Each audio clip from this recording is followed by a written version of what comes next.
matters in life is having fun. Welcome to another episode of Uplifting Interviews with Total Strangers. We've got a young man from Australia on board. Are we total strangers?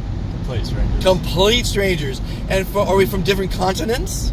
So far away. So far away. I love Australia, by the way. He's from Australia. And his first time in America, his first few minutes in America, and he meets Dr. Fantastic. How fantastic is that? It's pretty fantastic. We're going to have some fun here. We're going to, what, Hollywood? Yeah, downtown. Downtown LA? Right. Bad, it's a rainy day in Southern California. You ever hear the saying it never rains in California? Yeah, I kind of had that impression. So It never does. I'm kind of shocked by But this. it's fantastic to have a little water coming down. We need the water. So you live in Australia. You're from Australia. Yeah. You're Australian. Yep. Have you ever met a kangaroo? Yeah, I've seen them. Like, they're everywhere. Up close? Yeah, especially at, like, golf courses and stuff. They're actually, like, they kind of just hang around. I heard they're kind of mean. They can jump at you and kick the ass, kick your ass. I think they're called boxer kangaroos. Okay. They're probably the ones you're picturing, the ones that are, like, jacked and, like, ripped. They have, like, six-packs and stuff. Really? I think those, I've never seen one of those ones. You get, like, tiny little ones that are, like, kind of the size of small dogs, about, like, medium-sized dogs and that. Okay. But, yeah, they're around. So are you a golfer? That means you're a golfer. I You've seen used golf to golf. courses? I used to golf a little bit when I was younger. Okay. When you were younger? Yeah. How old are you? 25. Really? Well, you're still young. It's a quarter of a century. You're a quarter away there. Little life crisis. So, quarter life crisis, is that what you said? That's funny. So, what do you do in Australia?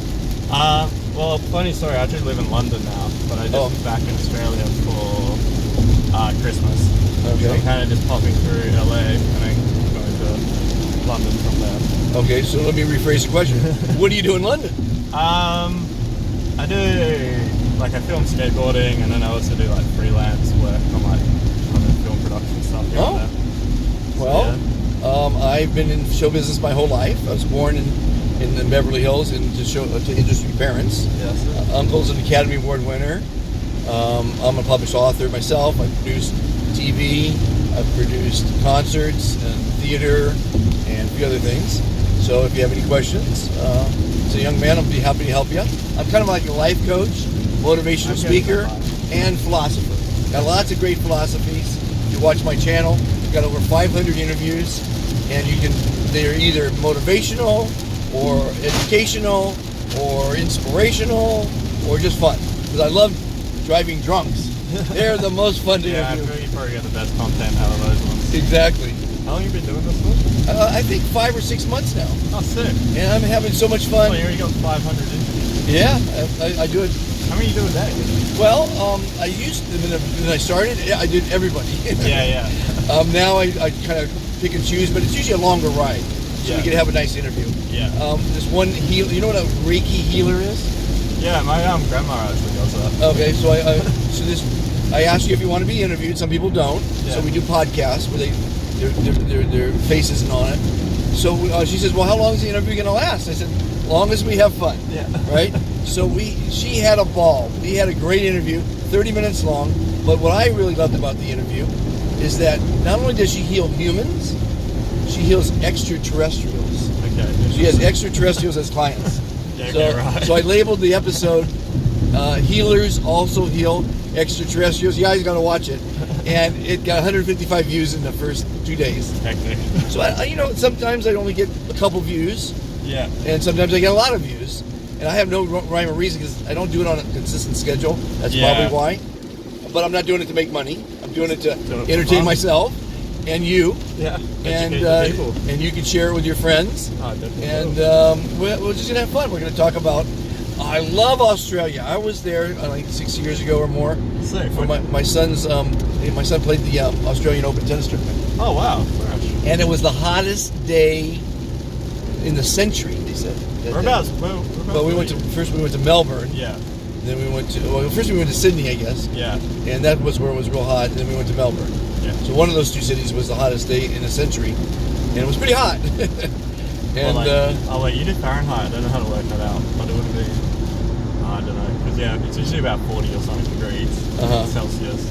No, it was. I have no idea how to work it out. Yeah, I don't remember the year or the amount, but I just remember in the news, it was the hottest day in the century. So, but I love Australia. I love that you guys say "G'day, mate." You don't say that lame ass rhetorical question, "How are you?"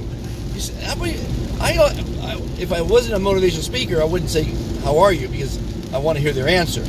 You know, and so far 3 people got in the car, and when I said hello, "How are you?" they said fan-fucking-tastic. 3 out of thousands, right?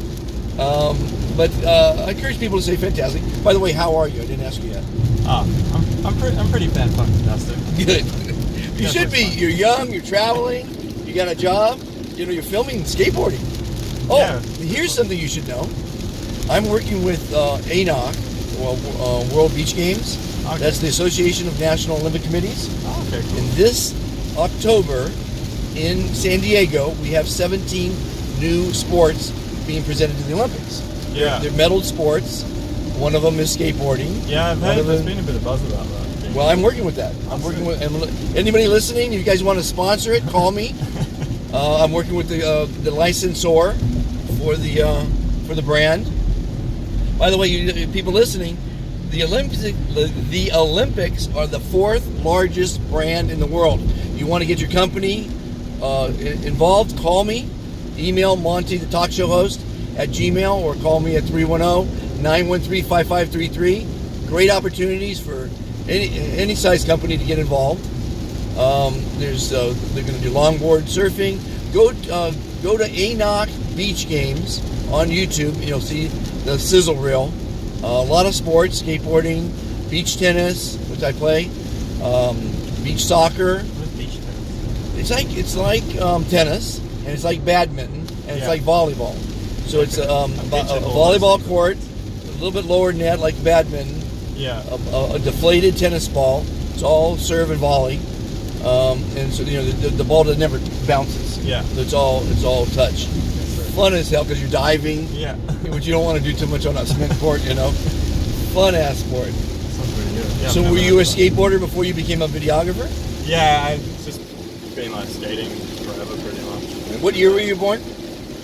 93. Why did I have to think about Okay, in 82, I started the video department at Mammoth Lakes, Okay. and I would carry 100 pounds of equipment. 40-pound backpack, which is the recorder, 40 pounds of the battery belt, and a 20-pound camera for quality that doesn't compare to this phone. So now I teach people that with this phone, with almost any phone, quality is good enough. You can create YouTube content, you can create television content. I've mixed in phone with some of my productions on broadcast quality, when it's 4G. It's better than in the old days broadcast quality. So what is broadcast quality? It's what you broadcast, I mean, people are particular with 4K and whatever, but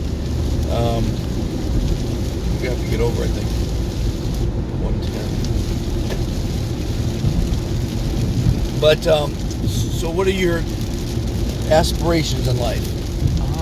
Oh no, that's such a deep question. I don't know if I can really think about that one. Very deep. Just enjoy it as it comes, really. Hey, I like that answer. That's just, That is a great answer. Too many people put pressure on, making decisions I've done 79 different things. Yeah. So I'm still looking for I feel like every time you find a job or the thing that you like, after a while, like something else will come and you rather do that. Well, yeah, because again, I applaud people who stick to something their whole life, but there's no risk in that. There's no challenge in that, in my opinion. I just think it's a cop out myself just to stay with the same thing. I mean, Eisner, he's probably a billionaire, but I don't think he ever took a risk in his life. He started out in the mailroom in Disney, right? And then he got another job and another job and another job, and finally he's a chairman of Disney. But was there any risk? He just was there at the right time and promoted. He went through the ranks. Just being at the right time, yeah. Me, I was offered my 80th career recently. Guy wanted to pay for my scuba diving certification, and he wanted me to go on a treasure hunt, and it was $1,000 a week plus a piece of the action. But I mean, I would have been bored in 2 weeks, maybe a week, and it's a lot of work. I want to do things to have fun, and if you have fun, you'll do it well. If you do it well, you'll make money. And if you make money, you can spend the money. Most everyone is just doing their work to make money. That's it. You know? So, one of my, if you watch my interview show, and people might have heard this already, but I like to tell young people like yourself, your life is your own personal movie, okay? You are the star of your movie. You're also more importantly, you're the director of your movie.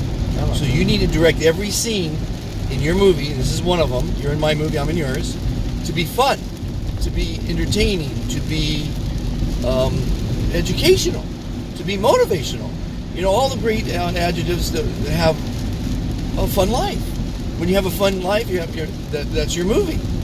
You know, or you could be boring and, you know, direct a horror movie and kill people, you know. That's not a good way to go. I don't recommend it. Or not the best way, no. But, you know, it's up to you. No one's going to make you have a good life. You know, you have to make yourself happy. No one brings you happiness. You know, you have to make yourself happy, and you come first. I always say, you come first.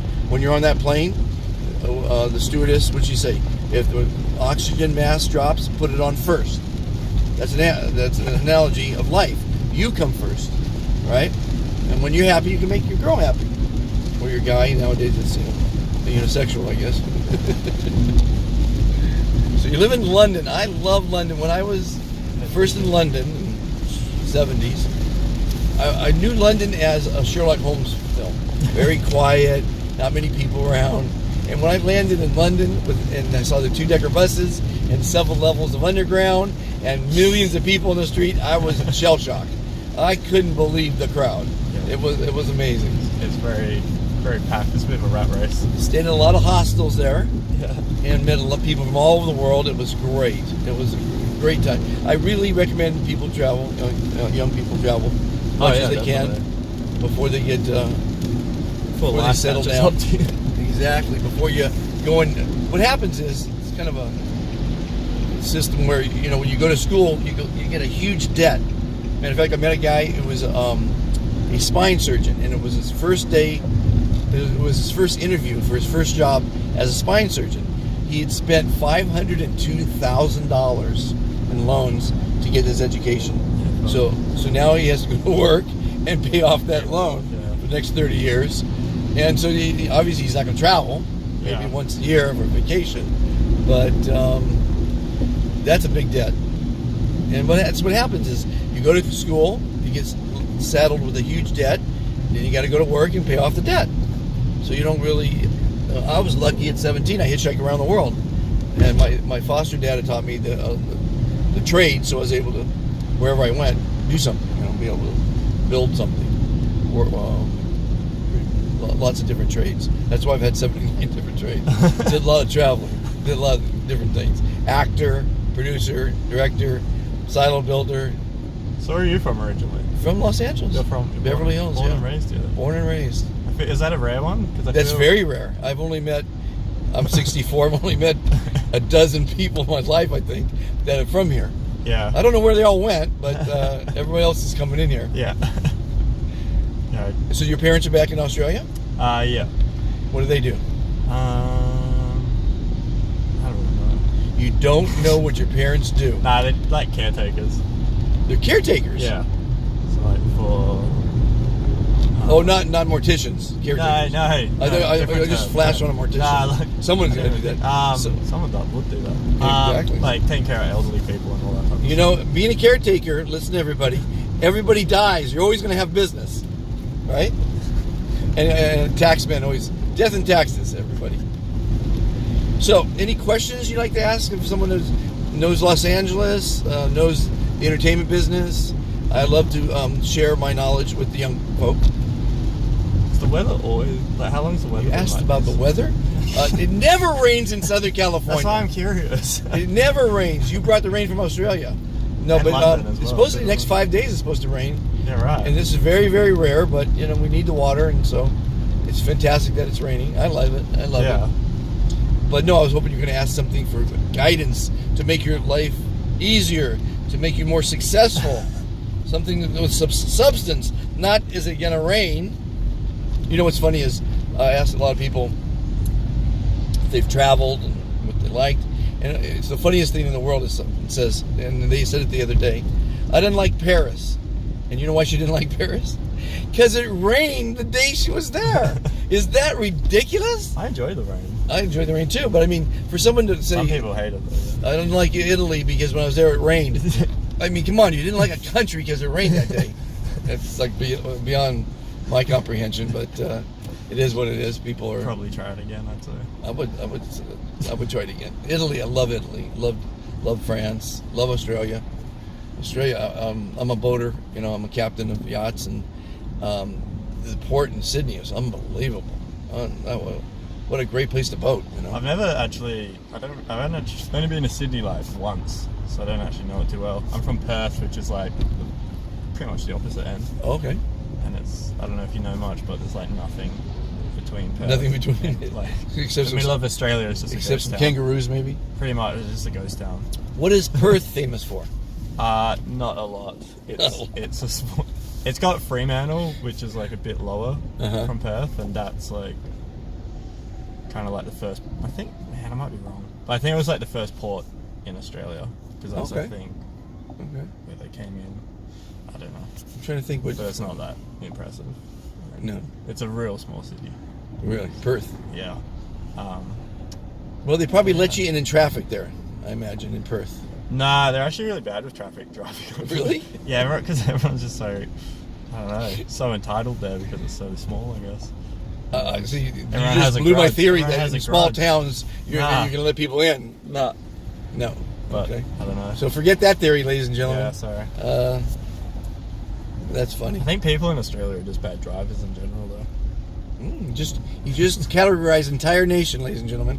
Well, Australians. I've witnessed it. Yeah, you witnessed it. I mean, I'm saying people in LA don't know how to drive in the rain. That's for damn sure. You know how many accidents are going to be today? Yeah, true. Well, one is because it doesn't rain that often. So when it does rain, the oil on the road is going to be slipperier, and so people drive slower in the rain. And they'll just brake normally. And here's one thing. Everyone listening, when you see a red light, take your foot off the accelerator. Every day, it's amazing. They just blow past me, and the red light's up there, and they're just speeding, and then they have to apply their brakes, which means it's going to wear out and cost them a lot of money to replace. On my Porsche, it's cost about $1,600 to replace brakes, and even my wife won't do it. Glide. I'm a limo driver. I've been a limo driver as well. I drive everything, and when you glide and you get to the red light, you can slightly press on the brakes, and they last forever that way. So it's beyond me. I have people say, I'm in a hurry, and they get mad because I'm gliding, right? And I say, see that red light up there? I'll give you $1 million if you tell me how we're going to get to our destination quicker by stopping at it, right? People, see a red light, take your foot off the accelerator. Oh my gosh. Learn how to drive, people. It's ridiculous. But typically, I always tell people, don't let things that are out of your control affect you. This traffic, you can't let it bother you. Can't do much about it. You can't do anything about it. So if you let it bother you, if things bother me, that means they outsmarted me, is what I like to think about. Yeah, I always like to think about that as well. Like, live by that rule. That's good. It's good to just let it go. Someone told me there's a name for that. What was the name for people that don't let things like that bother them? Too many facts to remember. But I do love meeting new people every day. I like learning from people every day. I like telling people to be fantastic every day because we need more fantastic people in the world. There's too many greedy, selfish, litigious people, mostly in the big city. Mm-hmm. You know, that person doesn't want me to be in front of them. There's no way. And I talked to this one girl. She goes, when she was coming to LA, they said, her friend said, don't signal when you get to LA. Because if you signal, they're never going to let you in. That's a signal you want to get over, right? It's like, may I go over? No, you can't get over. You have to sneak over. It's pretty funny. Oh, that's pretty bad. Yeah. So how long are you in LA for? Just 5 weeks. You're in LA for 5 weeks? Yeah. Where are you staying? Just like... friends? Nah, I've got like a few friends coming into town as well. And then getting an Airbnb somewhere. But my friend booked it. So you're going to make money while you're here for 5 weeks? Nah. Or just a vacation? Just vacation, yeah. 5 weeks? That's good vacation. A little vacation with some friends. There you go. Yeah, my friend's booked the Airbnb, so I can't get in until he lands. Oh, okay. So I'm going to drop my bags off at some storage place. Okay. And then walk around. Cool. In this great weather. In this great weather. Any tips on things to do in downtown? It's downtown we're going? Is where we're going? Yeah, I believe so. That's near where I would go in the tallest building, for one. Okay. They do charge you $25 to go up to it, I thought you guys didn't have tall buildings. We have a very tall building. Just one? Just one. Well, there's a few, but one really tall. I think the hotel lobby is on the 55th floor. Oh, wow. It's pretty amazing. So it's, all these big buildings now are multi-use, a hotel, shops, and apartments and things like that, condos, whatever. But downtown, I would go to the Santee Alley. There's little shops, There's the Floral District, there's the Diamond District, but down there like 10th and Los Angeles, there's an alley called the Santee Alley. Okay. And it's like a bazaar, and it's packed with people and great deals on great merchandise. Okay. Yeah. Is it kind of like a market kind of thing? Well, not for food, for electronics and clothes and knickknacks and paddywhacks and it's called the Santee Alley. Great spot. And then I love the food. The Mexicans create in the little wagons. I've heard great hot dogs, great tacos. Yeah, I've heard cheap tacos. Cheap $1.50, $2 at the most. Delicious, and there are a lot of street vendors down there. Excellent. What else is in downtown? The Disney Hall. The answers, of course, to everything you ever want to know is Google. What's to do downtown? You ask Google, and it comes up. It's always good to get like an actual. But Hollywood, you got to go see the Walk of Fame. You got to go down to Venice on a Sunday. Okay, why Sunday? Because that's the day where people who entertain have been doing it for 50 years. The real locals, the real old timers, come out on Sundays. Yeah, right. At least once a week. But it's any other day, it's still packed with musicians, artisans, dope heads. Every kind of the boardwalk. It's a beach. It's beautiful. Go to Marina Del Rey. A lot of restaurants. 6,000 boats. That's where I live, Marina Del Rey. Walk up in the Hollywood Hills where the Hollywood sign is. It's a great walk if you're into hiking. Yeah. Go up to see the Hollywood sign, and it's a great banner. Go up to see the Griffith Park Observatory, night or day. If you go at night, you can see the planetarium. The green thing. Yeah. There's lots of great museums. You got to go to the Getty. It's free. What's the Getty? The Getty Museum. Okay. It's the most well-endowed museum in the world. Okay. More than the Louvre. There's two of them. One in Malibu. It's called the Getty Villa. And then there's a Getty Museum on the Sepulveda Pass. Okay. Both are free. Just need a reservation. Reserve, Yeah, right. Go there. And it's free, which is great. Sick. Magnificent. Not only is the art great, but the buildings themselves are great. Yeah. The villa. J. Paul Getty was one of the... You should watch his movie, by the way. It's called All the Money in the World. And this is his story. He was a horrible person. And he was not only the richest man in the world, but he was the richest man that ever was in the world. All right. That's how rich he was. And he didn't care shit about people. All he cared about was things. So that villa there was a full-on, villa in Rome. I think it was in Greece, rather. And he dismantled it and brought it over here and built it here. All right. So it's a real Greek villa, with the pillars and everything. So that's pretty cool to see. Hopefully you guys are enjoying my tour of Los Angeles as well. There's so much to see. Go to Century City. There's Universal. There's in the Valley. There's Disneyland, of course. Century City is another little city where 20th Century Fox used to own the whole city, and they sold it to the government. The studio tours are fun to go on. See maybe a show taped or whatever. So that'll keep you busy for a little bit. Yeah, it sounds like it. A lot of clubs, obviously. A lot of fun. Great. Look at the stadium here. That's a soccer stadium. That's new. Coliseum. The sporting events. Staples Center is downtown. That's a really great center. The basketball and hockey and all kind of sports will be there. I think I'm staying near Dodger Stadium. Near Dodger Stadium. I think that's where I am. Oh. Staying. Okay, well, I don't know go to a baseball game. I might actually. Yeah, that would be pretty interesting. Actually. Are you into baseball? I want to thank you. No, tennis. Tennis guy. There's downtown. Oh, here we go. Everybody thank you for watching and meeting this young man from Australia. Everybody, if you like what you see, share it. Hit the like button. Subscribe, of course. Hit the bell for new videos coming up. You got to watch the other one the other day I did with the singing Colombians. These beautiful young ladies. We all sang together and had a great interview. Subscribe, like, share, all that good stuff. And most importantly, make it your New Year's resolution to be fantastic, right? Be fantastic. Be fantastic, everybody. Thanks for watching.